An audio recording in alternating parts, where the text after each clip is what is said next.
Hello दोस्तों, I hope आप सब लोग बहुत अच्छे होंगे। दोस्तों आज के टॉपिक में हम बात करने वाले हैं, जब भी हम कोई स्टेयरकेस का सरिया निकालते हैं तो हमारे पास सबसे ज्यादा मुश्किल काम यही होता है कि कहीं ना कहीं से बार ऊपर नीचे रह जाता है और बहुत सी ऐसी मिसिंग डायमेंशन होती है जिसमें हम एंगल नहीं लगा पाते हैं या फिर उसकी मेजरमेंट नहीं ले पाते हैं। तो आज के टॉपिक में दोस्तों हम उसी के ऊपर बात करने वाले हैं कि जब भी हम कोई स्टेयरकेस का सरिया निकालते हैं तो हम उसे ऑटोकैड में कन्वर्ट करके जितनी भी उसकी डायमेंशंस है, जितना भी सरिये की डायमेंशन है, उसको एक्यूरेट किस तरीके से निकाल सकते हैं। मैं राहुल कोहली आपका स्वागत करता हूं रीइंफोर्स के डिजिटल प्लेटफॉर्म पर। तो चलिए दोस्तों वीडियो को स्टार्ट करते हैं।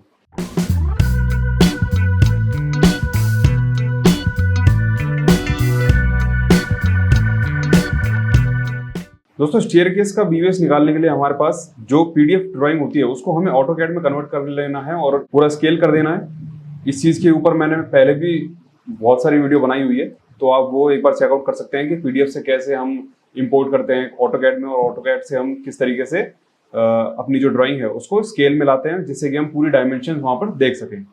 तो यहाँ पर आप लोगों को स्टेयरकेस का एक ड्राइंग दिख रही होगी। ये आपका लैंडिंग बीम है, ये भी आपका लैंडिंग बीम है और ये आपका लैंडिंग स्लैब है और ये हमारी इंक्लाइन ये वेस्ट स्लैब है। तो इसमें दोस्तों 5 तरीके के हमारे सरिये जा रहे हैं। आज मैं सिर्फ वेस्ट स्लैब के सरिये की बात करूंगा जो हमारा वर्टिकली लग रहा होता है। तो यहाँ से अगर आप देखेंगे तो ये 3 तरीके की बार हमारे पास यहाँ पर नजर आ रही होगी। पहला बार हमारा ये जा रहा है, ठीक है। ये हमारा कहाँ तक 600 तक ही जा रहा है। ये देखिए, ये हमारा यहाँ पर आकर 600 तक गया और नीचे हमारा ये बीम में गया और एल मुड़ गया। तो इसकी अगर मैं डायमेंशन की बात करूं तो हम डायरेक्ट DIM एंटर मारेंगे और बीम के अंदर जो ये हमारी लेंथ गई हुई है ये यहाँ से मुड़ी है 600 पे। तो ये यहाँ से लेके यहाँ तक की जो हमारी डायमेंशन है वो है 350, मतलब कि 351.27। और ये जो एल मुड़ा हुआ है इसकी भी हम डायमेंशन निकाल लेते हैं। ये हमारा 87.81। तो ये हमारी पहली बार निकल गई। ये देखिए, ये हमारा बीम में से ये एल मुड़ा और ये आगे जाकर यहाँ पर खत्म हो गया। तो ये आया हमारा 600, ठीक है। तो इसको हम एक्सेल शीट पे कर लेते हैं। तो ये हमारा पहला बार, ये था हमारा 87.81 और ये है हमारा 351 था, तो हम इसको 352 कर देते हैं। इसको हम सेंटर में कर देते हैं और ये जो हमारी लेंथ है वो हमारा 600 वहां पर शो हो रही है, ठीक है। तो ये हमारा एक बार निकल गया। अब आते हैं दोस्तों दूसरे बार की तरफ। अब जो दूसरा बार गया हुआ है वो हमारा कुछ यहाँ पर ऐसे, और ये पूरा थ्रू आउट हमारा वेस्ट स्लैब में गया हुआ है। ये यहाँ से लेके यहाँ तक, इस तरीके से यहाँ तक, ठीक है, यहाँ तक गया हुआ है। और ये हमारी लैंडिंग बीम में से पास हो गए, लैंडिंग स्लैब में से पास हो गए, लैंडिंग बीम में आकर यहाँ पर रुक गया है, ठीक है। तो यहाँ तक 12 रखा है। तो इसको हम किस तरीके से निकालेंगे, तो ये जो हमारा ये वाला पार्ट है इसको हम निकाल लेते हैं। DIM एंटर, इसको हम यहाँ पर कमांड में डालेंगे।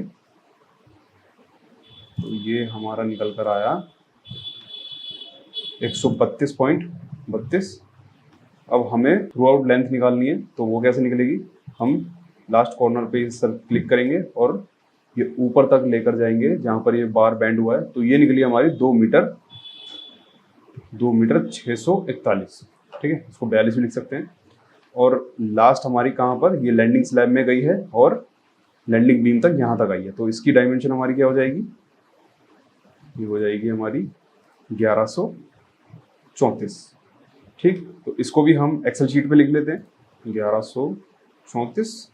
अब इसके बाद जो हमारी ये इंक्लाइंड लेंथ है ये आई थी हमारी 2641, ठीक है। और ये जो हमारा नीचे बीम में जो सरिया गया था वो कितने mm का गया था, वो था हमारा यहाँ पर 132.32 का, 132.32, ठीक। तो ये भी हमारा निकल गया। अब आते हैं तीसरे बार की तरफ।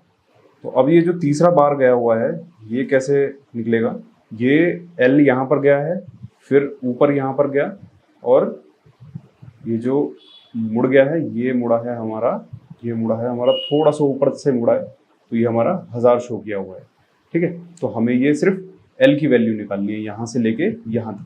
तो वही कमांड डालेंगे DIM। तो ये जो हमारी लेंथ निकल गई ये 131 निकल कर आई है। इसके बाद यहाँ से लेके यहाँ तक जो हमारा एल गया है वो आया 233 का और 1000 यहाँ पर लेंथ दी हुई है, ठीक है। तो इसको भी हम नोट कर लेते हैं, 131 और 233। तो ये वाली लेंथ थी हमारी 131.12, तो इसको हम 132 ही मान लेते हैं।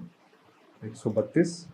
अब आते हैं इस एल पे, तो ये निकला था हमारा 233, इसको हम अप्रॉक्सीमेट 234 मान लेते हैं। और ये हमारा 1000 लेंथ दी हुई है, जो ये 1000 यहाँ पर लेंथ दी हुई है, यहाँ से लेके यहाँ तक। ठीक है, तो ये 1000 लेंथ हो गई। तो ये हमारे नीचे से तीनों बार कंप्लीट हो गए। अब ये ऊपर जो बार निकले हुए हैं, जो इंक्लाइंड बीम में से होकर हमारा लैंडिंग बीम में जा रहे हैं और वेस्ट स्लैब में जाकर मुड़ रहे हैं, तो इनकी भी डायमेंशन हमें निकालनी पड़ेगी। तो हम सबसे पहले ये वाला बार निकालेंगे, कमांड डालेंगे DIM।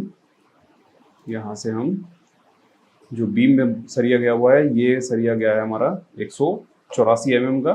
फिर हम जहाँ से ये एल मुड़ा है, वहाँ से यहाँ तक की दूरी है हमारी 1337।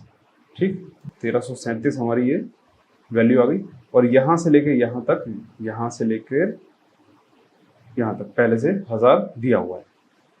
ठीक है, तो इसका भी हम शीट बना लेते हैं।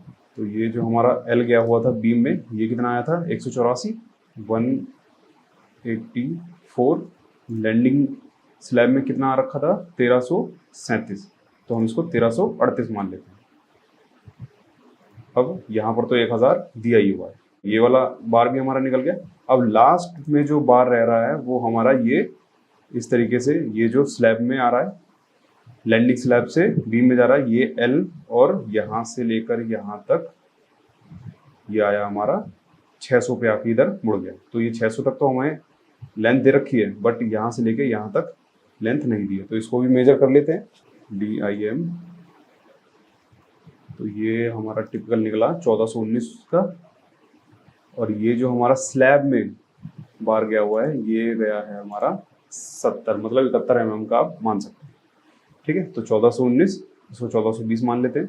तो ये वाली जो हमारी बार गई है वो कुछ इस तरीके से गई है।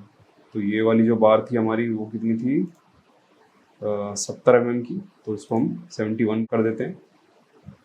71 mm जो हमारा लैंडिंग स्लैब में गई हुई है वो है 1419, तो हम इसको 1420 मान लेते हैं। ठीक, अब आते हैं इंक्लाइंड पे। तो इंक्लाइंड हमारी यहाँ पर 600 दे ही रखी है, ये देखिए यहाँ से लेके यहाँ तक 600 mm दे रखी है। तो ये 600 यहाँ पर आ गया। तो हमने वेस्ट स्लैब से लेके लैंडिंग बीम में, और जो हमारा लैंडिंग स्लैब में जितनी भी बार वर्टिकल गई हुई थी वो सारी हमने निकाल ली है, क्योंकि ये तो सारी मेन बार हो गई। अगर आपको डिस्ट्रीब्यूशन बार निकालनी है तो वो हमारा निकलेगा 1275 तक का कुछ ये वाली लेंथ निकलेगी। तो ये भी आप निकाल सकते हैं, तो इसको आप ट्राई कीजिएगा।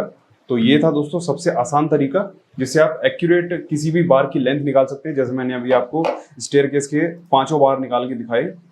ठीक है, तो ये एक्यूरेट सारे ड्राइंग से लिए गए हैं।